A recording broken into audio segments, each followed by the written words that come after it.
Hello viewers, welcome to ആർക്കേസ് channel. ഇന്ന് നമ്മൾ പരിചയപ്പെടുത്താൻ പോകുന്നത് നമ്മുടെ തോട്ടത്തിലുള്ള സ്വീറ്റ് അമ്പഴങ്ങയാണ്. ഓക്കെ, ഇതാണ് അതിൻ്റെ ചെടി മരം കേട്ടോ.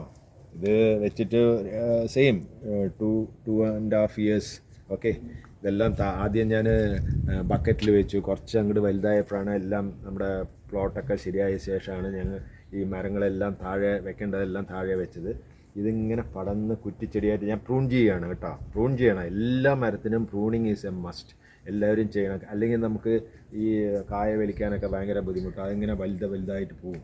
ഓക്കെ, പ്രൂൺ ചെയ്ത് നിർത്തിയിട്ടുണ്ടെങ്കിൽ അങ്ങനെ ബുഷായിട്ട് നിൽക്കും. ഇത് ഈവൻ നമുക്ക് ചെറിയ ഡ്രമ്മിലോ അല്ലെങ്കിൽ ബക്കറ്റിലൊക്കെ ഇത് വെക്കാം കേട്ടോ. ഇത് വീട്ടിൽ ഇപ്പോൾ ഇത്ര വലുതാവില്ല എന്ന് മാത്രം, താഴെ വെച്ചുകൊണ്ട് ഇങ്ങനെ പടന്ന് നിൽക്കുന്നു. പിന്നെ ഇത് വലിയ പരിചരണമൊന്നും വേണ്ട. ഇടയ്ക്ക് ഈ വെള്ളീച്ച ചിലപ്പോൾ വരാൻ ചാൻസ് ഉണ്ട്. അപ്പോൾ അതിന് ഈ നമ്മൾ വേപ്പെണ്ണ മിശ്രിതം സോപ്പിൽ കലക്കിയിട്ട് അടിച്ചു കൊടുത്താൽ മതി. വേറെ പ്രശ്നങ്ങളൊന്നുമില്ല.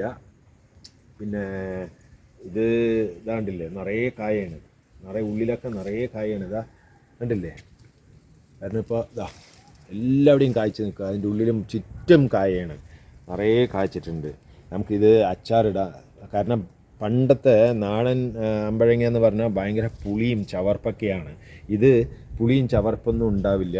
ഈവൻ പച്ചയ്ക്ക് തിന്നാനും നല്ല രസമാണ്. ഇതാ കണ്ടോ, ഞാൻ ഒരു ചെറിയ 2 വലിക്കുക.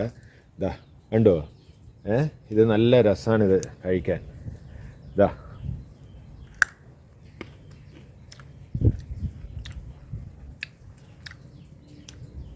ഇത് ഉപ്പിലിട്ടിട്ടുണ്ടെങ്കിൽ സൂപ്പറാണ്, നല്ല ടേസ്റ്റാണ്. ചോറിൻ്റെ കൂടെ നമ്മൾ ഈ മാങ്ങയൊക്കെ അച്ചാറിട്ടില്ലേ അതിനേക്കാട്ടിലും ടേസ്റ്റ് ഉണ്ടെന്ന് പറയാം. പക്ഷേ രണ്ട് ഡിഫറെൻറ്റ് ടേസ്റ്റാണ്. പക്ഷെ നല്ല മാങ്ങ ഉപ്പിലിട്ട മാതിരി ഉണ്ടാവും. ഉപ്പിലൊക്കെ വെറുതെ ഉപ്പിട്ട് വെച്ചിട്ട് കഴിക്കാൻ നല്ല ടേസ്റ്റാണ്. കാരണം ഇത് ചവർപ്പില്ലല്ലോ, പുളിയും അധികമില്ല. ഇത് സ്വീറ്റ് അമ്പഴാണ്. പക്ഷേ വാങ്ങിക്കുമ്പോൾ നല്ല നഴ്സറിയിൽ നിന്ന് വാങ്ങിക്കണം. കാരണം പറ്റിക്കപ്പെടാം. സ്വീറ്റ് അമ്പഴം എന്ന് പറഞ്ഞിട്ട് നന്നല്ലാത്തത് തരാം. ഓക്കെ, അപ്പോൾ എല്ലാവരും നല്ല നഴ്സറിയിൽ നിന്ന് അറിയുന്നവരുടെ അടുത്ത് നിന്ന് വാങ്ങിക്കുക. എന്നിട്ട് ഒരു അമ്പഴങ്ങ സൗകര്യം ഉള്ളവർ അമ്പഴങ്ങ നടുക. അപ്പം നമുക്ക് വീട്ടിൽ അച്ചാറിടാൻ കടകളിൽ നിന്നും നമുക്ക് അച്ചാർ വാങ്ങിക്കണ്ട. വീട്ടിൽ തന്നെ ഇടയ്ക്ക് അച്ചാർ ഇട്ടിട്ട് നമുക്ക് ഉപയോഗിക്കാം. ഓക്കെ, ഇതാണ്ടില്ലേ, ഇത് പൂ കണ്ടില്ലേ, പൂവ് ഈ മാമ്പൂമാരി നിറയെ പൂക്കും. കണ്ടുവോ, ഇതെല്ലാം കായയാണ്, ഉണ്ടല്ലേ. ഇത് മുഴുവൻ കായായിട്ട് വരും. ഓക്കെ, സോ എല്ലാവരും വീട്ടിൽ സൗകര്യം ഉള്ള അനുസരിച്ചിട്ട് ഒരു അമ്പഴങ്ങ വാങ്ങിച്ച് നടുക.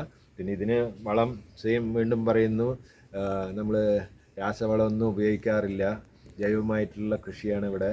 അപ്പോൾ ചാണകപ്പൊടി, അങ്ങനത്തെ സ്ലറിയും അങ്ങനത്തെ കാര്യങ്ങളൊക്കെയാണ് കൊടുക്കാറ്. പക്ഷെ കണ്ടില്ലേ, നന്നായിട്ട് വരും. കാരണം നമ്മൾ മണ്ണിനെ അത്രയ്ക്ക് നമ്മൾ സ്നേഹിച്ചിട്ടുണ്ടെങ്കിൽ അത്രയ്ക്ക്, കാരണം രാസവളമൊക്കെ ഇട്ടിട്ടുണ്ടെങ്കിൽ മണ്ണിൻ്റെ രീതിയെ മാറും. അപ്പോൾ ഇതിനകത്ത് മണ്ണിരിയും എല്ലാം ഉണ്ട്. അപ്പോൾ ഏറ്റവും നന്നായിട്ട് എല്ലാ ചെടികളും കണ്ടില്ലേ നന്നായിട്ട് വരും. ഓക്കെ, അപ്പോൾ എല്ലാവരും ഒരു അമ്പഴങ്ങ വാങ്ങിച്ച് നടുക. എന്നിട്ട് അതിൻ്റെ പ്രോഗ്രസ് അറിയിക്കുക. Okay, have A nice day.